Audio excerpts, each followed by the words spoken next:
back to Last Breath Diaries, the place where real stories from the world of nursing take their final breath.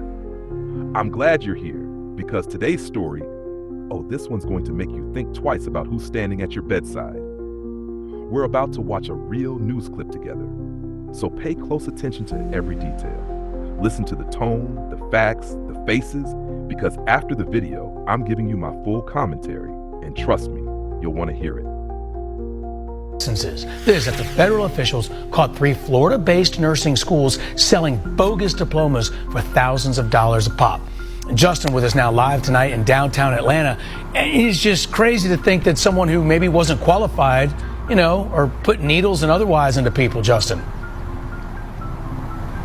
Yeah, Justin, taking care of patients without training. The FBI, they provided a list of 22 names to state investigators here. Names of nurses practicing in Georgia, they say, had fake degrees. This is the letter sent by the Georgia Board of Nursing to 22 nurses practicing here in Georgia, alleging the school transcripts the nurses used to get their nursing license are, quote, fraudulent. Concerning and alarming. Georgia's Secretary of State Brad Raffensperger oversees the nursing board. Those 22 nurses were given 30 days to voluntarily surrender their nursing licenses. So far, none of them have done that. Our job is to make sure that our people in Georgia, our patients, know that they have credentialed nurses that are practicing that. The Georgia nurses allegedly among the thousands who paid $15,000 each for a bogus diploma from 3 South Florida nursing schools. The FBI and Justice Department announced the bust of the $100 million nationwide fraud ring last week. They call it Operation Nightingale. And instead of going to class, the nurses bought degrees and transcripts. The fact of the matter, though, is the nursing candidates had done no work for these diplomas. We've confirmed 3 of those nurses with sham degrees worked at the Atlanta VA Medical Center. VA telling us, quote, within days of learning of this nationwide scheme, we removed 3 nurses from patient care at the Atlanta VA Medical Center. Their removal is very unfortunate, but patient safety is and must be our primary responsibility at VA. Secretary Raffensperger tells me the Georgia Nursing Board is now working with the FBI to get the evidence it needs to take action to revoke the licenses of any of the nurses who refuse to surrender them voluntarily. That'll be put to an end very quickly. Again, so far, none of those nurses have voluntarily surrendered their license. That's why the FBI now working with state investigators. And as of now, we don't know the name of those 22 nurses alleged to have bought the fake degrees. We do know, though, that the 3 who were working at the Atlanta VA Medical Center are no longer seeing patients. Reporting live in downtown Atlanta, Justin Gray, Channel 2 Action News.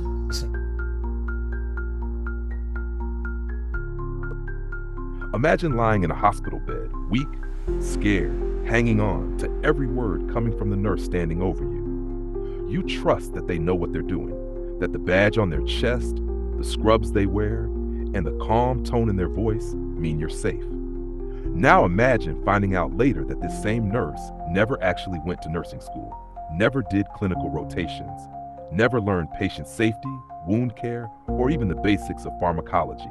Yeah. Welcome to Operation Nightingale. The Connecticut Board of Examiners for Nursing just suspended 3 more nurses who fraudulently obtained their degrees from so-called schools in Florida. Schools that are now being investigated for straight-up selling diplomas like fake Gucci bags on the corner. One of them, get this, had been working for a whole decade. 10 years of bedside care with a license built on air. 10 years of practicing nursing with no legitimate coursework, no clinicals, no nothing, just a piece of paper bought from a place that apparently thought ethics was optional. Their names? Abiola Michael Fagbemigun Oluchi Nuokocha, and another individual the board didn't even bother naming, because at this point, the list is so long, they're running out of space on the report. According to the Department of Public Health, these 3 were deemed an immediate threat to public health and safety, which, let's be real, that's just government speak for. You shouldn't have been within 10 feet of a patient, a chart, or a syringe. But here's where it gets even messier. This isn't just 3 people. This whole mess traces back to a massive federal investigation called Operation Nightingale, launched in 2022 when authorities uncovered a nursing degree scam stretching across multiple states. Thousands, yes, thousands of people paid anywhere from $10,000 to $15,000 for fake nursing degrees. Over 7,600 fraudulent diplomas were issued by these shady for-profit schools. These weren't real colleges. They were degree mills, handing out RN certifications like Oprah handing out cars. You get a license. You get a license.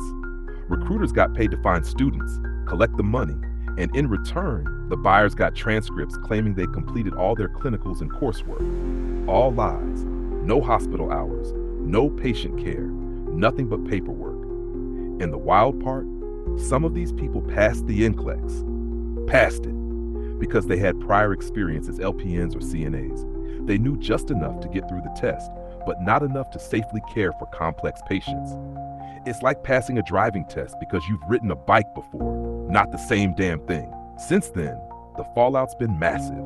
Connecticut's Board of Nursing has revoked or suspended over 70 licenses, with dozens more still under investigation. Florida, New York, and several other states have been quietly doing the same cleanup, yanking fraudulent licenses faster than a nurse on double shift downs coffee. And while the fake nurses are being dragged, here's the uncomfortable question no one wants to ask. How did this even happen? How did state boards, employers, and hospitals miss this for years? Because you can't tell me that in 10 years, not one supervisor, not one coworker, not one audit ever said, hey, something's off. Makes you wonder if it's really just the fake nurses we should be pointing fingers at, or if the system itself made it too damn easy for people to slip through the cracks. Because let's be honest, the healthcare system's been desperate for nurses, short-staffed, overworked, burnt out, and apparently willing to take whoever could spell nurse on a job application, degree or not. But that's what happens when profit meets desperation. Corners get cut, credentials get faked, and people who should never be near a patient end up wearing the title of registered nurse. So let's talk about it. Last Breath Diaries fam. Who's really to blame here? The nurses who bought their way in? The fake schools that sold the dream? Or the system that turned a blind eye for years because it was too short-staffed to care? Would you still trust your coworker or your nurse if you found out they got their degree from one of these schools? And bigger question, should these nurses be banned for life? Or do they deserve a second chance to earn it the right way? Sound off in the comments section below. I want to hear what y'all think, because stories like this, they make you question everything about who's really caring for the sick and vulnerable in our hospitals today. Thanks for stopping by Last Breath Diaries. Don't forget to like, share, and subscribe for more stories that pull back the curtain on nursing, medical mysteries, and the viral chaos inside healthcare. And if you haven't already, go binge my previous episodes.